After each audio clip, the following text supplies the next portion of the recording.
Well, today is a very typical, well, I'd say typical, but it's a quintessential Outer Banks August day today. The air temp is not super high. It's like 86 right now. It's about 11:15 in the morning, and but we don't have much of a breeze yet today. So usually the breeze will pick up in the afternoons, but in August sometimes you get a little more stillness. And it probably still will breeze up as the day goes on because the heat rises, and that causes convection, and then that causes a breeze, and then that cools things down.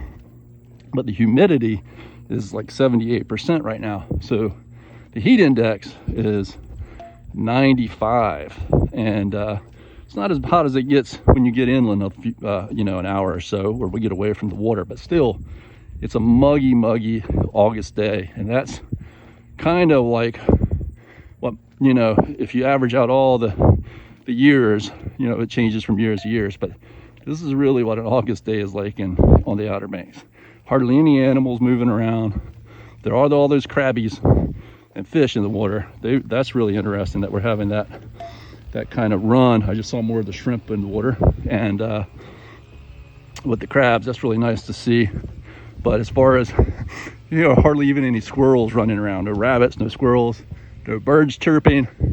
Everything is like, we're just going to save our energy. It's muggy and it's hot.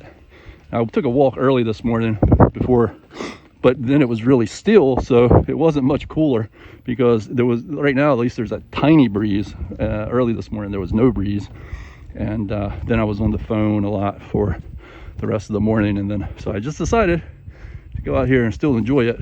Oh, look at that rabbit, moving slow though. Slow moving rabbit. Slow moving bunny rabbit. That bunny rabbit wouldn't have moved if I hadn't come along. And there's those pretty flowers that we get. What are they called? Carolina something. What are they? I always keep forgetting.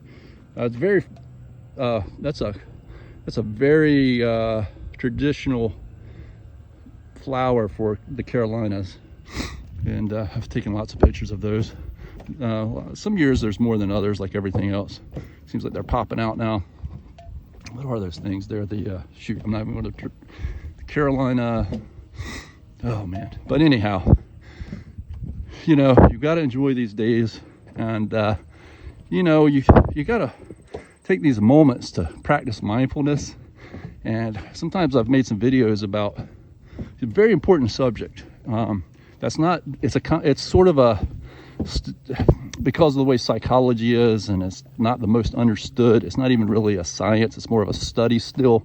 Neuroscience is a little different, and they're starting to merge, which is kind of producing something new. But the brain is just so complex, and what we do know though is that we can train it, like we can train other things, but it's a different kind of efforts you got to make. And the modern world puts a lot of stress on how we train our brains. There's a lot of outside influence that disrupts that training process that, back before all these other things that we had going on in society, we didn't have all these distractions.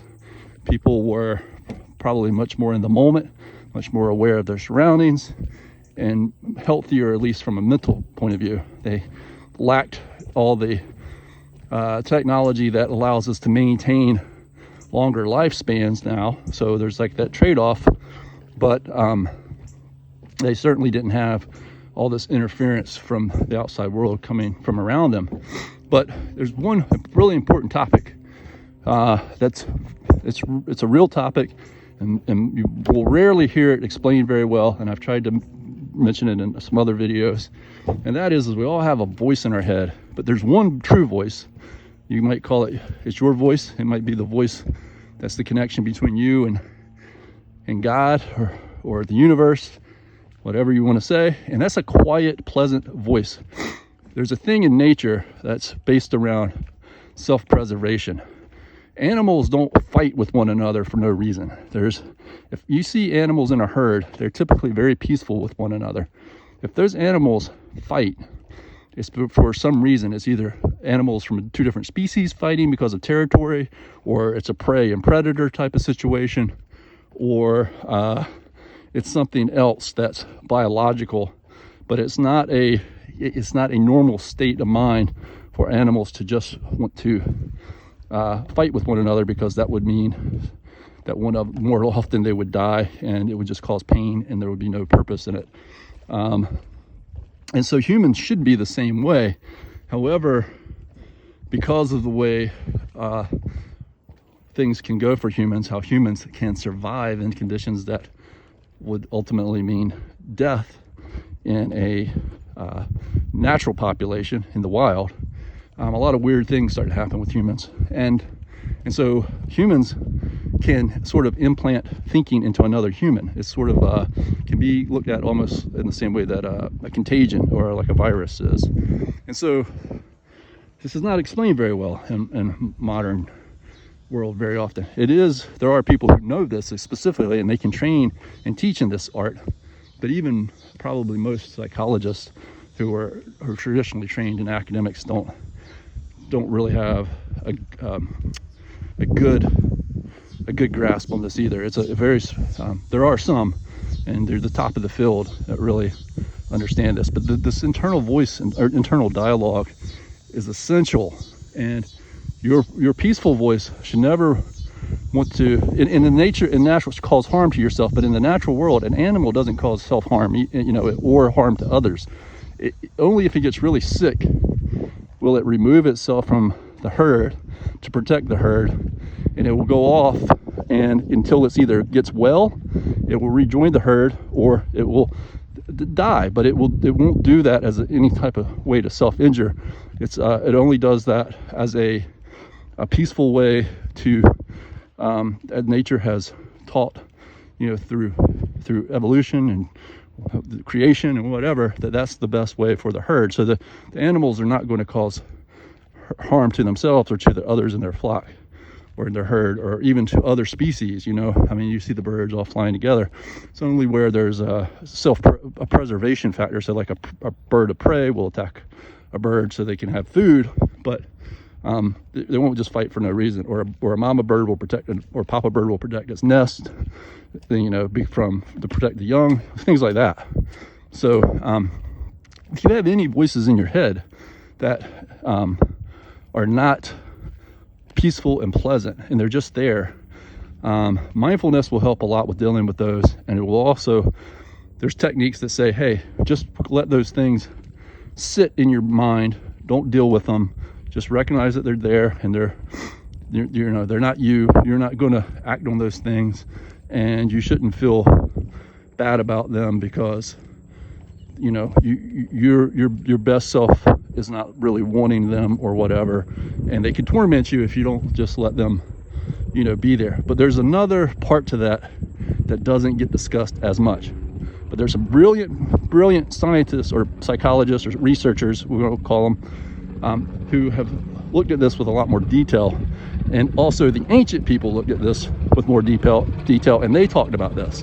But it's missing in probably the mainstream psychology, and that is that those voices, if they're saying things that are just out of the ordinary, it's because they're not your voices. And nobody really, well, not saying nobody, but people don't want to address that, because the person who's having those voices and thinking don't want to acknowledge that somebody that they probably loved and were close to, said things and did things that caused them to have that kind of experience in their mind. People that might be generally very good to them, but because of the flaws of humans, not necessarily even because they were trying to do anything wrong. Sometimes it is because somebody is trying to do something wrong.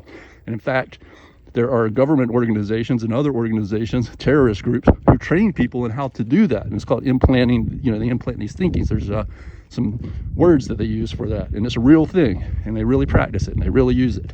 They can really mess with people's thinking. And they do that. And really bad people do that to little kids and things, like in war areas, and they get them to do very bad things to, for the war, and, because they're because kids believe in the grown-ups and what they're telling them and all. But other times, and for most of the time, it's not because anybody's really trying to do anything wrong. It's because of just a lot of the flaws that have infiltrated our society at this point. So once you can realize that those voices are not yours, then you very, very quickly can establish your own voice. You can talk to yourself as if you're a friend, and that is part of the process. So you tell yourself, hey friend, you're a good person, you can do these things, these are the things that you want to do and how to do them, and you believe in yourself, and you love these folks, and you love the people in the world, and you're going to make your own way, and you don't have to be, controlled by this or that or the other, or you made a mistake, it's okay, calm down. So that's one thing. The other thing is you can also say to those other voices, you can treat them now, because now you have an understanding of where they're coming from, that they're not your voices, that you can treat them like an external person that you can just ignore. So it's like that annoying person standing in the back of the grocery line who just won't stop talking too loud on their phone, or the person in the movie theater that won't stop talking during the movie. You can either tell them to be quiet, please, or you can just ignore them and know that they're not going to be there much longer. The movie is going to be over, or something will distract them and they'll start being quiet, or their phone call is going to end, or whatever. But they're not you, they're annoyance, but you can treat them as something from outside of you and not feel bad about yourself or let them take up much of your time. And this is a very common thing with all people. We all have internal voice, but you want to have the true voice. And when you have the true voice, it's a calm, peaceful. It's not even really loud. You might not even really hear it as words or English.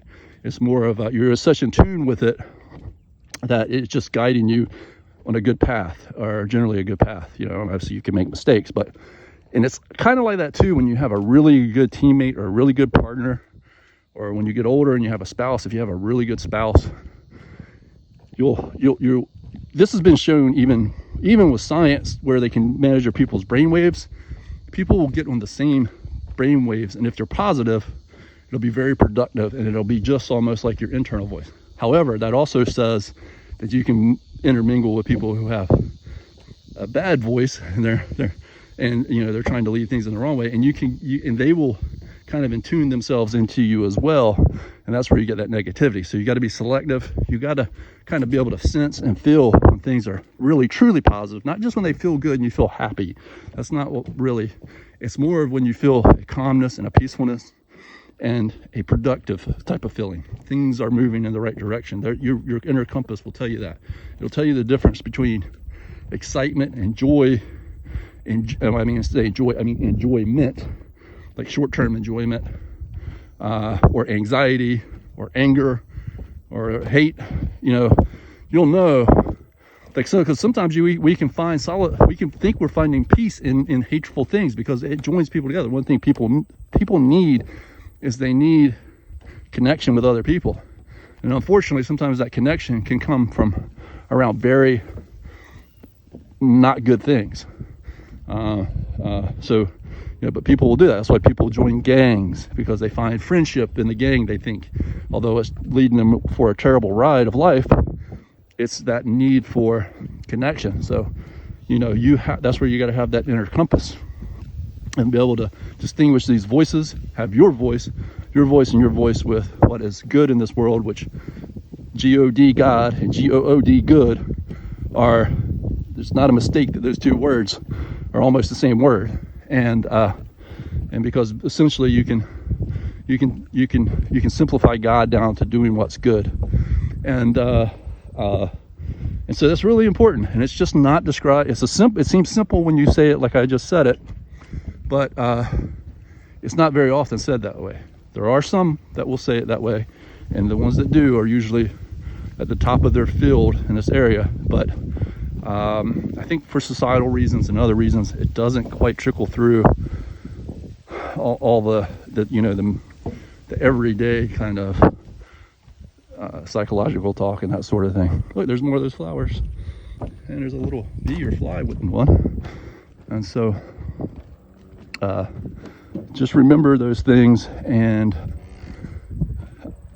you can really go a long ways with just some little simple concepts about mindfulness like that. They will do wonders for you. And then pass that knowledge on to other people as you find it working for you and you get better at it and you perfect it with practice. Make sure you teach that to other people, to other generations, and to your children. And it's definitely something, it's a skill, and you can practice it just like you can practice your healthiness with your overall physical health. And also learned behavior. Another way to talk about this is learning. That we, just like we learn how to read and we learn how to write and we learn how to do math and all these other things and learn how to dance, and we learn behavior too. It's very powerful. That's another thing that people have a hard time. For some reason, we feel like all our behavior or whatnot just comes out of us from some mysterious place. But it's learned. And humans have the longest, by far, period of time in their youth growing up to be learning.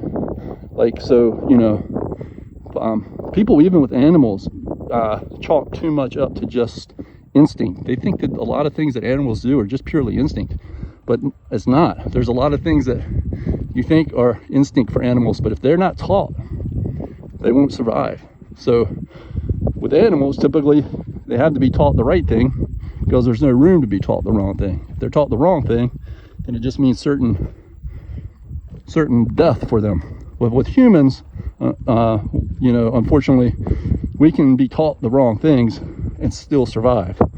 So we have to then also be our own teachers, and we also have to seek other good mentors, and then we have to have a selection process for trying to determine what a good mentor is.